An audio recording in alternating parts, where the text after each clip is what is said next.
नमस्कार दोस्तों, good morning. आपका नेशनल न्यूज इंडिया में हार्दिक स्वागत है। मैं हूं गोपाल राघव और आप देख रहे हैं नेशनल न्यूज इंडिया। आज एकादशी है। सभी को, देशवासियों को नेशनल न्यूज इंडिया की तरफ से एकादशी की हार्दिक शुभकामनाएं। आज की ब्रेकिंग न्यूज इस प्रकार से है। मुंबई के पास पालघर नालासोपारा में एक बिल्डिंग गिरने से हड़कंप मच गया। अच्छा ये हुआ कि उस वक्त वहां पर सब खाली करा दिया गया था। बिल्डिंग जैसे ही वहां पर टेढ़ी होने लगी तो बिल्डिंग को खाली करा दिया गया। कोई भी हताहत नहीं हुआ, लेकिन माल का, सबके सामान का बहुत नुकसान हुआ और लोगों की जान बड़ी मुश्किल में बची। अब उसकी कार्रवाई क्या होगी, उसका गुनहगार कौन है, बीएमसी गुनहगार है या बिल्डर, ये क्या कौन तय करेगा, उसकी जांच कैसे होगी, ये आगे देखा जाएगा।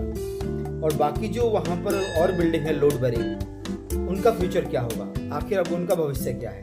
क्योंकि अभी कुछ महीने पहले बीएमसी ने वहाँ पर 50 से 55 बिल्डिंग तोड़ी थी जो लोड बेरिंग थी, जिनको लेकर के काफ़ी हंगामा हुआ, ये सब हुआ। लेकिन अभी वहाँ पर कम से कम ना तो 200 से 400 बिल्डिंग और हैं जिनमें लाखों लोग रहते हैं, लाखों परिवार रहते हैं। सबकी जान खतरे में है। कब कौन सा बिल्डिंग गिर जाए, कब क्या हो जाए तो क्या होगा, क्या उसके लिए सरकार कुछ सोच रही है?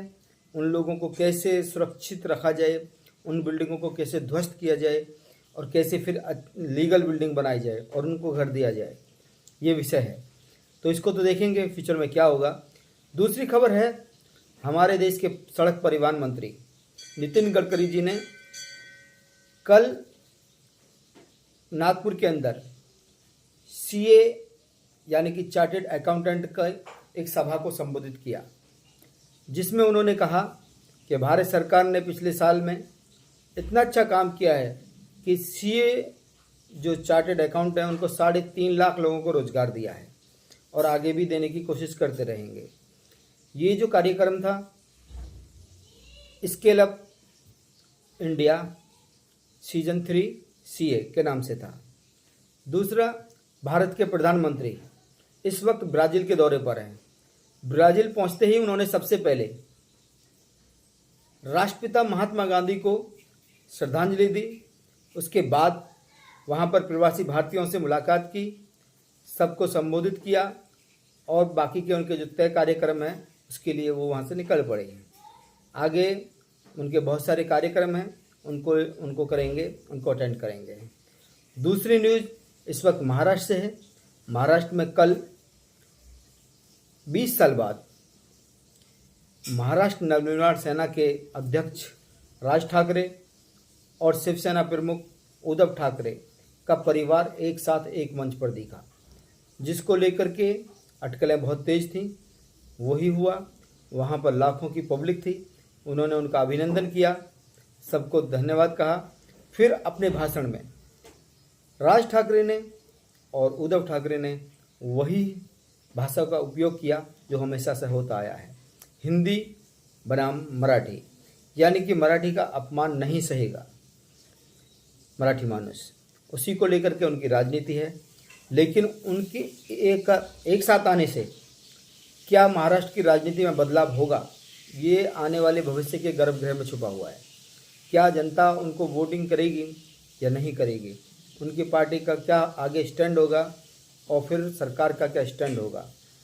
लेकिन मुश्किलें बढ़ती हैं आम आदमी की, जिनके साथ इस तरह की घटना होती हैं, भाषा को लेकर के मारपीट होती है।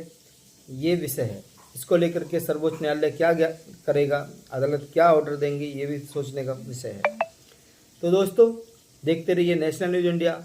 मैं हूँ गोपाल राघव।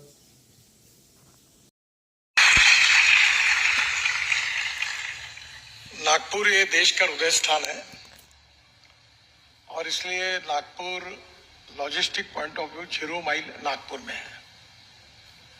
जैसे दिल्ली, मद्रास और मुंबई, कलकत्ता, इसका सेंटर भी नागपुर है। 0 माइल के कारण देश के कोई भी बड़े सिटी के लिए 1 से 1.5 घंटे में पहुंच सकते हैं। और 0 माइल के साथ साथ नागपुर ये टाइगर कैपिटल भी है।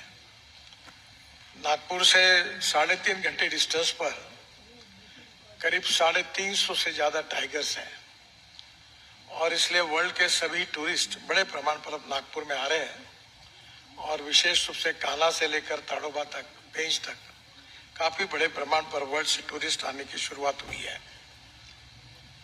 नागपुर ये ऑरेंज सिटी भी है और नागपुर के जो ऑरेंजेस है वो हमारे देश में मशहूर है।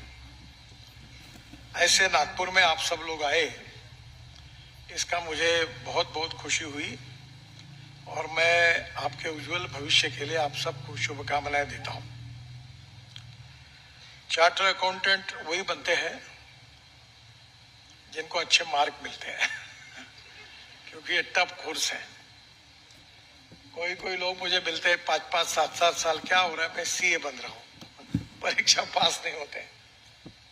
और इस परीक्षा के बारे में अभी भी कभी मैनेज हो गया ऐसा कोई सुनने में नहीं आया है। टफ एग्जाम होती है। ये जो क्रेडिबिलिटी है ये भी बहुत इंपॉर्टेंट है। जयदीप जी ने जिस बात का जिक्र किया है, मुझे लगता है आज से 20 साल होंगे ना, 20-22 साल पहले मैं नागपुर ग्रेजुएट्स मतदार क्षेत्र से चुनाव में 4 बार चुनकर आया और 1 बार अनअपोज भी चुनकर आया हूं। तो एक बार जब चुनाव के समय मेरा उनके साथ परिचय हुआ, बातचीत हुई, रिलेशनशिप हुई, तो मैंने उनको कहा कि आज गरीब लोगों को छोटे मोटे काम होते हैं, हर बार चार्टर अकाउंटेंट की जरूरत भी नहीं होती, तो आप एक अकाउंटेंट टेक्नीशियन ऐसा करके थोड़ा प्रीलिमिनरी लेवल पर ये छोटे मोटे काम कर सके, ऐसा कैडर क्यों नहीं तैयार करते। उस समय जो एसोसिएशन के अध्यक्ष थे वो मुंबई के थे, उत्तम अग्रवाल ना। तो मैं एक पवई में जो होटल है बड़ा, उसमें भी मैं एक बड़े कॉन्फ्रेंस के लिए गया था, तो उनको भी मैंने आग्रह किया और बताया कि 3.5 लाख युवाओं को इस बहाने काम मिला है, रोजगार मिला है और वो लोगों को सर्विस दे रहे हैं। इस बात के लिए मैं आपके एसोसिएशन को और जयदीप जी को भी बहुत बहुत हृदय से धन्यवाद देता हूं। और यही देश की आवश्यकता है। हमारे देश में हमारे प्रधानमंत्री जी का एक सपना है कि हमें हिंदुस्तान को $5 ट्रिलियन की इकोनॉमी बनाना है। हमें हिंदुस्तान को 3rd लार्जेस्ट आर्थिक व्यवस्था वर्ल्ड की बनाना है। हिंदुस्तान को विश्व गुरु बनाना है। और ये सब बातें अगर करनी होगी तो जो 3 इंपॉर्टेंट पिलर्स हैं हमारी सोसाइटी के, उसमें एक है इथिक्स, दूसरा है इकोनॉमी और तीसरा है इकोलॉजी एंड एनवायरनमेंट। इथिक्स जो है उसमें एजुकेशन और रिसर्च और बाकी सब बातें आएगी, सिद्धांत भी आएंगी, इतिहास, संस्कृति, विरासत भी आएगा। और इकोनॉमी हमारे लिए बहुत महत्वपूर्ण है।